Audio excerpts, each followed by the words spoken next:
অফুরন্ত সম্ভাবনার দেশ আমাদের এই বাংলাদেশ।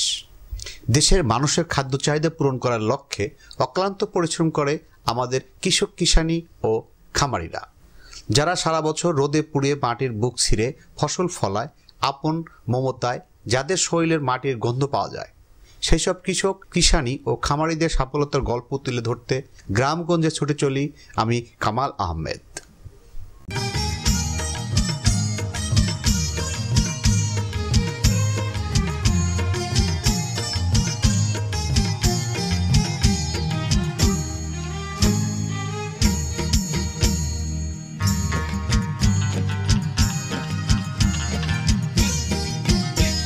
প্রিয় দর্শক, আমি এখন আসছি সিরাজগঞ্জ জেলার তারাস থানার চলনবিল ফিশারিজ নামে এক বিশাল প্রতিষ্ঠান। এখানে আসলে ওনারা গরুর খামার করছেন, মাছের আবাদ করেন, প্লাস সাথে দেখতেছি যে ভেড়ার আবাদও করছেন ওনারা। তো এখানে যে দায়িত্ব আছেন, ভেড়ার পরিচালনা করার যে দায়িত্ব আছেন, আমি কথা বলবো এখন তার সাথে। ওনার নাম হচ্ছে আব্দুল হালিম। এখন আমাদের চ্যানেলে যারা সাবস্ক্রাইব, লাইক বা শেয়ার করেন নাই, অবশ্যই আমাদের চ্যানেলটি সাবস্ক্রাইব করুন, লাইক করুন, সাবস্ক্রাইব করুন। আমাদের সাথে থাকার জন্য আপনাদেরকে ধন্যবাদ। আপনার আশেপাশে যদি কোনো সফলতার গল্প থাকে তাহলে আমাকে জানান, আমি কামাল আহমেদ ছুটে যাব আপনার ওখানে।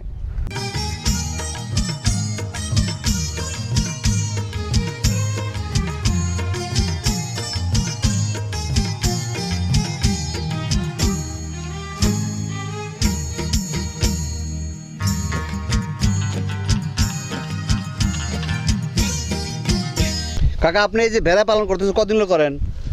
এই মাসের 3 হলো। 3 মাস? তাহলে এই ভেড়াগুলোকে 3 মাস হলো শুরু করছে, না আগে ছিল না? আগে ছিল, সেগুলি বেছে টেছে দিয়ে ফর্সা করে দিয়ে আবার এগুলি আবার তুলছে। আগে কতটি ছিল? আগে ছিল গোটা 50 টাকা ছিল। আর এখন কতটি আছে? এখন আছে 30টো। আপনি কি বেতনভুক্ত কাজ করেন? বেতনভুক্ত কাজ করেন। সব দেশি ভেড়া? দেশি ভেড়া। এগুলো আপনি কি কাজ সকাল থেকে কি করেন বলেন তো? পরিচর্যা কি করেন? সকালে মনে হলেন যাইসা বাহির করি, অগারে বাহির করিয়া খিলিয়া দিলে আবার 12টা 12:30টার দিক দিয়ে সকালে বাইরে করে কি খেলেন? ঘাস খিলাই এই চড়ার মধ্যে দেন? মানে এই পুকুরের যে পারগুলো আছে পারগুলোতেই? আচ্ছা, দিয়ে খিলিয়া দিলে 12টা 12:30টা পর্যন্ত খিলাই। হ্যাঁ, খিলিয়া নিয়ে যা আবার ঘরে তুলে থই।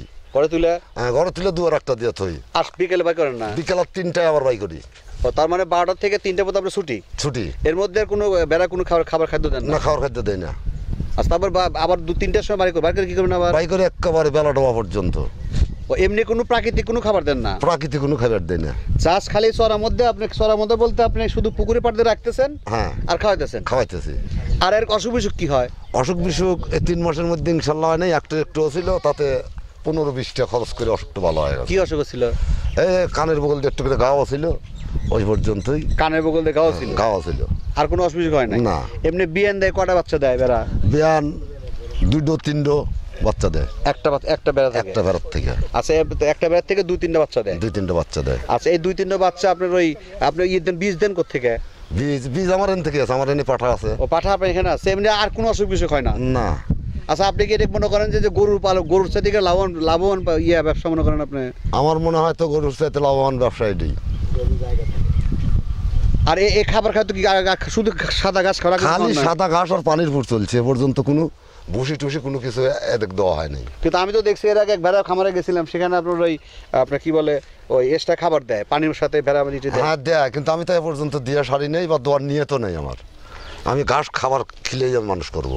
ঘাস খাওয়া খেলে মানুষ করবো? কি জাতের আছে? মেড়া আছে। মেড়া? তারপর ভেড়া? তারপরে আর একটা কি জানি জাত কয়ব, ওই জাতটা আমার মন নাই নাম। এলাকা সবই দেশি জাত? তো দেশি জাতি মোট এই বাংলাদেশে। তাতে একটা বাচ্চার দাম কত? ছোট বাচ্চা যখন বিয়ানের পরে একটা বাচ্চার দাম, ভালো বাচ্চা হলে তো মনে হয় 1,500 থেকে 2,000 টাকা। 1,500 থেকে 2,000 টাকা দাম। আর এটা আপনি বড় হইতে কতক্ষণ লাগে? বড় হইতে মনে হয় 3 মাস খিলেলেই 3 মাসের মধ্যে বড় হয়ে যায়? 3 মাসের মধ্যে ঝাড়া হয়ে যায়। আচ্ছা, বছরে বিয়ান দেয় কয়টা? প্রতি বছরে 2বার বিয়ে। তাহলে তো 6 মাস হইলো? 6 মাস। তাহলে কয় মাসে বিয়ে? 6 মাসে। 6 মাসে পর বিয়ে? 6 মাসে পর। আপনি কি এনে বাচ্চাকে নিজেই তোলান? বাচ্চা আমি নিজেই তোলাই। নিজে এক্সপার্ট? হ্যাঁ, নিজে এক্সপার্ট। পারেন? হ্যাঁ। আচ্ছা, আর কি একজন যদি নতুন খামার করতে চায়, মানে ভেড়ার খামার করবে, তা কি পরামর্শ দিবেন? একজন যে নতুন খামার করবে আসলে তাকে কি পরামর্শ দিবেন? তাকে পরামর্শ দেবো দেশি ভেড়া, বিদেশি ভেড়া, প্রজাতির ভেড়া কিনে তার ওই মাসাল ফালান লাগে, ভেড়ার গল এবেলা ঝাড়ি রাখা লাগে, পরিষ্কার জায়গায় রাখা লাগে, পরিচ্ছন্নতা জায়গায় রাখা লাগে। বা একটু দেখা গেল যে ধুমা ধরে আছে, তার পিছনে চুম দেওয়া লাগে, তার পিছনে ওষুধ দেওয়া লাগে। কি হয়েছে কটাতে শুরু করবে সে বেড়া? হ্যাঁ, সে এখন এসে যদি এটি বলে আবাদ করে, আমাদের এরা যদি আবাদ করে 20-50টা কিনে লিয়া শুরু করে দিবি, তারপরে তার লাভ হবে। লাভ হবে। তাহলে আপনি এখানে বেতন দিতেছে কত? আপনি আমার এখানে বেতন দিতেছে 7,000। 7,000 টাকা বেতন দেয় যে উনি কটা, তারপর লাভ হতেছে তার? তারপরে লাভ হবে। আর আপনাকে বেতন দিচ্ছে 7,000 টাকা। 7,000 টাকা খাইতে কার আপনার? খাওয়া দাওয়া মালিকের। খাওয়া দাওয়া মালিক দিয়ে আপনাকে 7,000 বেতন দিতেছে। হ্যাঁ। তারপর তো লাভ হইতেছে মনে করতেছেন আপনি? হ্যাঁ, মনে করতেছি লাভ হচ্ছে। আচ্ছা, এই যে ভেড়া যে অসুখ বিসুখ নাই, তারপরে কি কোনো ডাক্তারের সাথে পরামর্শ করছেন কোনো অসুবিধার জন্য, যে আসলে কি অবস্থা? না কি না, মানে এরকম বিপদে পড়েন না আপনি? অসুখ বিসুখ পড়েন নাই? না, এরকম বিপদে এই বর্তমানে পড়ি নেই। এর আগে পড়ছিলাম, টাকা আরো যে ডাক্তার নিয়ে এসে ওষুধপাতি করে দিয়ে গেছে দেখে শুনে, এ পর্যন্তই। এবারে আর পড়ি নেই। এর আগে কি আপনি ভেড়াই পালন করছেন? ভেড়াই পালন করছি। সেটা কোথায় করছেন? এই জায়গায়। ওই জায়গায় ভেড়া আরো বেশি ছিল, ওগুলো বিক্রি করে দিয়েছে? ছিল। তো বিক্রি করে দিল কেন? বিক্রি করে দিলে ওগুলি পুরনো হয়ে গেছিল। ও, বয়স হয়ে গেছিল। ওই জন্য বিক্রি করতে নতুন করে শুরু? হ্যাঁ, নতুন করে আবার শুরু করছি। তার মানে এটা একটা লাভজনক খামার, ভেড়ার খামারও লাভজনক খামার। প্রিয় দর্শক, আসলে এটা একটা লাভজনক খামার। যদি কেউ করতে চান তাহলে হয়তো পশু অফিস যেখানে আছে ওখানে আলোচনা করে বিস্তারিত শুনে আপনি করতে পারেন। এখন আমাদের চ্যানেল যারা সাবস্ক্রাইব, লাইক আর শেয়ার করেন নাই, অবশ্যই আমাদের চ্যানেলটি সাবস্ক্রাইব করুন, লাইক করুন, শেয়ার করুন। আপনার আশেপাশে কোনো সফলতা গল্প থাকলে আমাকে কমেন্ট করে জানান, আমি কামাল আহমেদ ছুটে যাবো সেখানে। আমাদের সাথে থাকার জন্য সবাইকে ধন্যবাদ।